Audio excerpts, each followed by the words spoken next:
အမျိုးသားတယောက်ဟာသူ့ကောင်မလေးနဲ့အတူအေးဆေးဆေးထိုင်စားတောက်နေတော့ရုတ်တရက်လူမိုက်တစ်ဖွဲ့ရောက်လာပြီးဘေးနားကစပွဲတွေကိုလှမ်းပစ်ကဆိုင်ကိုစတင်ဖျက်ဆီးပါတော့တယ်ဒါကိုမြင်ပေမဲ့လည်းအဲ့ဒီအမျိုးသားကတော့လုံးဝထိတ်လန့်သွားခြင်းမရှိပဲသူ့စာကိုပဲအေးဆေးဆက်စားနေခဲ့ပါတယ်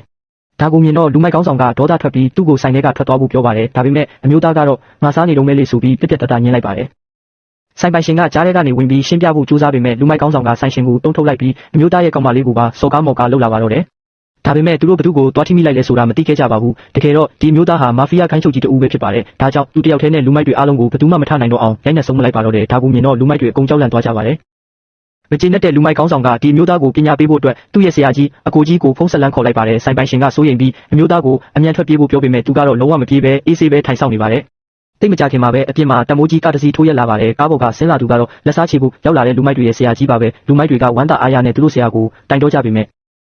ထင်မှတ်မထားတာကသူတို့ဆရာကြီးဟာဟိုမျိုးသားကိုမြင်လိုက်တာနဲ့တုံလုံးချောက်ချသွားပါတော့တယ်သူဟာရံမဖြစ်ရတဲ့အပြင်သူ့တပည့်တွေကိုပါသူကိုယ်တိုင်ပြန်ရိုက်နှက်ပြီးအဲ့ဒီနေရာကနေထွက်ပြေးသွားပါတော့တယ်